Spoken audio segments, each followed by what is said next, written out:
હું દિલીપ ઘાસવાળા ગુજરાતી ફિલ્મ લગભગ 15 કરી છે, 3 હિન્દી ફીચર ફિલ્મ કરી છે. મારી એક ફિલ્મ રાજપાલ યાદવ સાથે ધ ડિરેક્ટર જૂન મહિનામાં રિલીઝ થવા જઈ રહી છે. અને એક ફિલ્મ ડોન અબ્રાહમ સાથેની શૂટ કરી છે, આઈ લવ દુબઈ, તે જુલાઈમાં આવશે. અત્યારે કલર ગુજરાતી પર મારું મન મૂવી ગયું સિરિયલમાં હું કામ કરી રહ્યો છું. આજે ઓપન માઇકમાં તખ્તામાં હું આતિશ કાપડિયા લિખિત, દિલીપ ઘાસવાળા લિખિત, અભિનીત દિગ્દર્શિત મોનાઇક મને આંખોથી વાતો કરતા હોય છે. આતિશ કાપડિયા લિખિત, દિલીપ ઘાસવાળા અભિનીત દિગ્દર્શિત મને આંખોથી વાતો કરતા આવડે છે.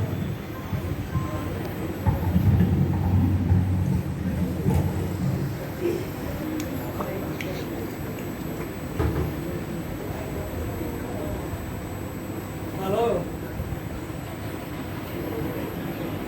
આવી ગયા બધા? હા, તમારી ઓળખાણ આપું એટલે કે આમ હું આમ તમારા જેવો આમ પોસ્ટ હાઈ સોસાયટીનો નથી, આમ સાદો સીધો સરળ માણસ છું. આ પેલા ઓપન માઇકમાં ડેક 9માં પેલો કાર્ડ લઈને જનારા પેલા બધા હોય ને, તે મને હું નથી, એકદમ સામાન્ય. આજે મારી વાતો તમને કેવી છે એટલે જ્યારે મારો જન્મ થયો ને એટલે મારા બા, તમારું મમ્મી કહેતા હશો, તમે બા કહે, તે બહુ રાજી થયા, પપ્પા પણ બહુ રાજી થયા કે દીકરો આવ્યો, દીકરો આવ્યો. અને હું તમને મારું સરનામું કેવું બોલી ગયો, ભણજી લવજીની વાડી, ભાઈંદર ચાલ આવે ને, ચાલ તેમાં અમે રહીએ. તો જેવો મારો જન્મ થયો એટલે આખી ચાલમાં રસોત્સવ થયો ને એવી બધી આ ધામધૂમ થઈ ગઈ કે લાલો આવ્યો, લાલો આવ્યો. પછી થોડો તાવ આવી ગયો ને એટલે પછી મને પેલી કાચની પેટી આવે ને તેમાં રાખેલું. એટલે આ બધી દોડધામમાં છે ને મારા બાપા મારું નામ પાડવાનું ભૂલી ગયા છે. 10મે દિવસે જ્યારે મમ્મી મને મારા ઘરે લઈને આવી ને ત્યારે બધાએ આજુબાજુ પૂછ્યું કે લાલાનું નામ શું, લાલાનું નામ શું? બધા તો પછી આખા ઘરમાં બધા બોલવાની બધી જેટલી લેડીઝો હોય ને, લેડીઝો હે તો લોકો લેડીઝ કહેતા, લેડીઝો કહીએ, હા, એ બધી ભેગી થઈ ગઈ. આ નામ પાડો ને પેલું નામ પાડો ને તેનું નામ પાડો ને એટલી બધી ચર્ચા, એટલી બધી ચર્ચા. પણ મારા બાપા તો તરલા દલાલ નહીં, સોરી, સુરેશ દલાલ કે પુસ્તક લઈ આવેલા, એ બધી નામ શોધે છેલ્લે મારું નામ પાડ્યું રાજુ. પણ આજે કઈ નામ કહેવાય? આ નામ મને તો જરા પણ ગમતું જ નહોતું, પણ ચાલો એ કે આપણી ચોઈસ કહેવાય. ચાલો ભાઈ રાજુ તો રાજુ. પણ આ મારા બાપા કરે, મારા બાપા એકદમ કડક, એટલા બધા કડક કે એમને આપણે પૂછવું પડે, હે રસિકલાલ તમે સૌથી છેલ્લે ક્યારે હસેલા? એટલા કડક. અને મારા બાપા છે ને આમ નોકરી કરે, બોલો ગુજરાતી થઈને નોકરી કરે મિલમાં. અને મારી માં મૃદુલા એટલે મારા બાપાની કડક સૂચના કે મૃદુલા મારી 8:30 વાગ્યાની ટ્રેન છે એટલે મારો નાસ્તાનો ડબ્બો તૈયાર કરીને જ રાખવાનો. મારી વાત સાંભળી બધું કોઈ દિવસ પાઉં વડા બનાવે, કોઈ દિવસ મિસલ પાઉં બનાવે, એ બધું ડબ્બામાં ભરી આપે. મારા બાપા નીકળી જાય. એટલે મારા બાપાનું એક કડક કાયદો કે ઘરમાં કોઈએ પણ મારું પાકીટ નહીં કરવાનું, બધું મૃદુલા આપે પણ પાકીટ નહીં કરવાનું. એટલે સર મને ટાઈમ થાય બાપા એવું રીતે કયો ખજાનો રાખ્યો હશે કે ના જ પાડે કે નહીં તમારે અડકવાનું નહીં. અને ધીરે ધીરે મોટો થતો ગયો. એટલે હવે ઓળના છોકરાઓ મને બી એમ થાય ને કે હું બી કેમ સલમાન ખાન જેવું કંઈ કામ કરું, એમ એક્ટિંગ કરવાનું બી મને બહુ શોખ. એટલે હું એક્ટિંગ નથી દેખાડા પણ ઘણા સત્સંગમાં મારે ફેન્સી ડ્રેસમાં ભાગ લેવો. એટલે આપણને કહેવાય નહીં મારી માં, હા મારી માં છે ને એ મારી આંખોમાં છે ને અમે આંખોથી વાતો કરીએ. એટલે મારી માં પૂછે રાજુ હું બી પૂછું ભાગ લેવો છે? મેં કીધું હા લેવો છે. ઇનામ લાવશે? હા લાવીશ જ ને. તો મારી માં એના જૂના સાડલામાંથી લુંગી જેવું બનાવે એ મને પાગલનો ડ્રેસ બનાવી આપે. હવે પાગલનો આપણે એક્ટિંગ કરીએ તો ઇનામ લાગે પણ એવી એક્ટિંગ પણ કરી લોકોએ તાળી પાડી મને બેસાડી દેવું.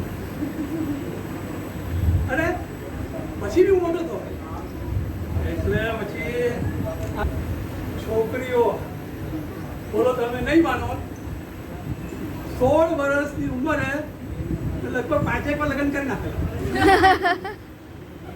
એક દિવસ જીને તમન સાથે, એક દિવસ રેખા સાથે, તો કોઈ વાર તો ઐશ્વર્યા રાય કરીને બચ્ચનની વહુ એની સાથે બી કરેલા. અને એક વખત ગજબ થઈ ગયો. હું થિયેટરમાં બેઠો અને ઐશ્વર્યાની પેલી માંજીની આંખોથી આમ પડદા પર ઠાર દઈને આવી. આમ સરળથી પાણી થઈ ગયો. મારાથી એને કહેવાય ગયું કે ઐશ્વર્યા જોયા શું કરે, મને પગે લાગ. બોલો આવું થયો. અને આ મારી માં કહ્યું, મારી માં પણ મારા વખાણ કરવાની એક પણ તક જતી જ નહીં કરે. આમ પેલા ઘઉં વીણવા, પાપડી વીણવા બધે બેઠા ને તો મારી બા કોઈ એમ કહે ને બહુ ગરમી પડે છે એટલે મારી બા છે ને બહુ સાચી વાત છે. અરે આજે બહુ ગરમી પડી ને તો મેં રાજુની નોટથી આમ પંખો નાખ્યો ને તો મને કાગળ પડ્યું. કાગળમાં તો મારા રાજુએ કવિતા લખેલી. કઈ કવિતા? ધીમે ધીમે ધાળ ઉતરતી ટેકરીએ તમને ફૂલ દીધાનું યાદ, તમને ફૂલ દીધાનું યાદ. આ બધી વાતો ચાલતી હતી એટલામાં મારા બાપાનો મોબાઈલમાં રિંગ વાગી. રમણીકલાલ જલ્દી આવો, મિલમાં આગ લાગી છે. મારા બાપા તો હાંફળા થઈ ગયા. એટલે તો મૃદુલા જે રાતનું વધેલું હોય તે મને ડબ્બો ભરી આપ, મારે મિલમાં જવું પડશે. એટલે જતા ગયા આટલી ઉતાવળ પણ પાકીટ તો મને જાતે લીધું ભાઈગા અને કહ્યું હા મને આજે આવતા વાર લાગશે. એટલે મને બાવી એમ સમજાય કે વાર લાગશે એટલે કેટલી વાર લાગશે? ઓ તો 8:30 9:30 થશે. પણ એ દિવસે ખરેખર વાર લાગે એટલે જોડી આમ 9 10 11 પોણા 12 વાગે લાશ આવી. મારા બાપુજીની લાશ આવી. સાથે બે ત્રણ પેલા હવાલદાર પણ આવેલા. આમ લાશ નિશ્ચેતન ચહેરો, આંખો ખુલ્લી પણ વાત નહીં કરી શકે. હું બોલો બાપુ વાત કરો, મને આંખોથી વાતો કરતા આવડે છે. નહીં, નિશ્ચેતન ચહેરો નહીં બોલ્યા મારા બાપુ. એટલામાં હવાલદારે કહ્યું, देखो वो इसका सामान भी चेक कर लो, हाँ वो बटवा एक भी पैसा गया नहीं, देख लो. અને મેં ધ્રુજતા હાથે પહેલી વાર એમનું પાકીટ ખોલ્યું અને એમના ચહેરા તરફ જોઉં, એમની ખુલ્લી આંખો, મને એમ લાગ્યું કે જાણે મને ધમકાવે છે. પણ પાકીટ ખોલ્યું, ડાબી બાજુ મૃદુલા સાથેનો એનો હનીમૂન ઉપરનો ફોટો, થોડાક પરચુરણના સિક્કાઓ, મારા બાપાના 2 થી 2.5 એક્સપ્રેશન વાળો ફોટો એમાં સરપાયેલો. તો એ આંખોથી ટપ ટપ ટપ આંસુ પડવા લાગ્યા. મારા આંસુ ખરવા માંડ્યા. એક એક પ્રસંગ બાપા સાથેનો જિંદગીમાં વહેવા લાગ્યો. મારી બા બહુ સ્ટ્રોંગ હતી અને કહ્યું, રાજુ આ રડવાનો સમય નથી, રાજુ, લડવાનો સમય છે. હા, લડવાનો સમય છે. वो था सामनो कर આ પરિસ્થિતિનો. અને સાહેબ, આવનારી તમામ મુસીબતોને એક જ ઝટકે ધંખેરી અને ભાગી પડી ખાખરાનો ધંધો કરવા. બધી પીડાઓ ભૂલીને અને ખાખરા એક પછી એક જાતના ખાખરાઓ વેચવા માંડીએ. હા, અને જોતામાં બાપાની વરસીને દિવસે મારી બાને ખાખરા વેચવાનું બેસ્ટ એવોર્ડ બહુમાન છેક મલેશિયા સુધી જોવાનું મળે. કોઈ દિવસ ફ્લેટના સામેના દરવાજાથી બી નહીં જનારી 7 સમંદર પાર એવોર્ડ લેવા ગઈ અને કહ્યું, રાજુ હું પાછી આવીશ, હા, તું મારી રાહ જોજે. અને આ બાજુમાં સલીમ અંકલ છે ને, એ તને બધી જ મદદ કરશે. અને મારી બાજુમાં સલીમ અંકલ એ મને રોજ આવીને થાળીમાં ઢાંકીને સમજીને રોટી આપી. પણ સલીમ અંકલ એની દીકરી આયેશાને જોઈને પણ અંદરથી મન પીગળવા માંડ્યું. આયેશા આમ મારી હાથે હોય તો કેવી લાગે, અને જ્યારે આમ થાળી લઈને આવતી ને આયેશા, મને એમ લાગતી કે ઢાંકેલામાં વરમાળા હોય એ મને પહેરાવી દે તો. સાહેબ, ગરીબના નસીબ ગરીબ જ હોય. એક દિવસ આયેશાએ કહ્યું, રાજુ આઈ લાઈક યુ. તો પાણી થઈ ગયું.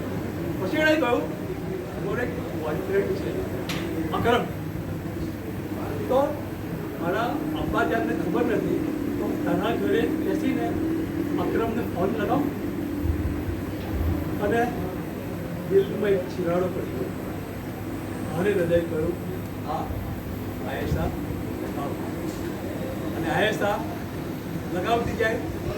બાજુના રૂમમાં ફોનનું એક્સટેન્શન મને રોજ થાય કે નવા પ્રંકીડાઓ વાતો શું કરતા હશે. એક દિવસ મેં કહ્યું, નક્કી કર્યું કે આજે તો સાંભળવું જ છે. તો પછી એમ થઈ, ના બધી વાત ન સંભળાય, ના સાંભળવું જ જોઈએ, ના એમાં હા જીતી ગયો. મેં ઈશ્વર કાનૂન તો આયેશા બોલતી હતી, અક્કુ આઈ લવ યુ. મને મનોમન રાજી થતો હતો. પછી આયેશા કહ્યું, હવે રાજુએ જમી લીધું હશે તો ફોન મૂક. તો અકરમે કહ્યું, તું રાજુ સાથે બહુ બધી વાત કરે છે, રાજુ છે કોણ? હું કહ્યું, Raju is my best friend, he lives in my heart. મને તો એટલું સારું લાગ્યું ને કે હું કોઈના હૃદયમાં રહી શકું એટલો અમીર છું. અને સાહેબ બીજે ઈદ પહેલાં જ આયેસા અને એક દિવસ મારી વર્ષગાંઠને 2 દિવસ જ બાકી હતા એટલે મમ્મીએ કહ્યું કે આ વખતે તારી વર્ષગાંઠ પર હું તને સરપ્રાઈઝ આપીશ.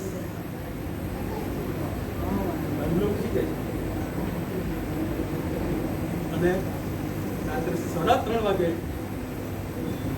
સલીમ અંકલે જગાડ્યો કે તારી બા ગઈ. મારી બા આ સસ્પેન્સ આ સરપ્રાઈઝ આપવા માંગતી હતી ગઈ. હા પછી તો બા અને બાપુજીનો ફોટો લઈને આજ ઇસી ચેરમાં બેસી રહું છું અને સામે દરિયાના મોજાઓ જે ઉછળે છે તેને જોતો રહું છું. પણ હા, એક વાત તમને કહેવાનું ભૂલી ગયો કે કોઈ પણ વાત આપણે કરીએ તો તેમાં જો સસ્પેન્સ હોય ને તો તમને લોકોને સાંભળવાની મજા આવે. તો મારી વાતનું સસ્પેન્સ હું તમારી સમક્ષ ખોલું છું. હું છું ને સેરિબ્રલ પાર્સિલનો દર્દી. નામ સાંભળી ચોંકી ગયા ને?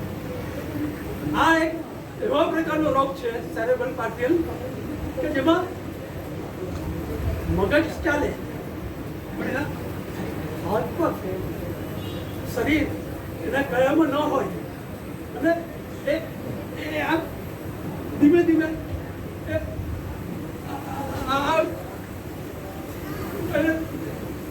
બોલી નહીં શકે. એ માત્ર આંખોથી વાતો કરે અને મેં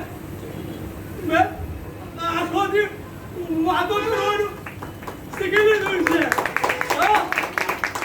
તમને મારા જેવો કોઈ દર્દી મળે ને આ સેરિબ્રલ પાર્સિલ જો તો એને ધૂતકારતા નહીં, એને પ્રેમથી બોલાવજો.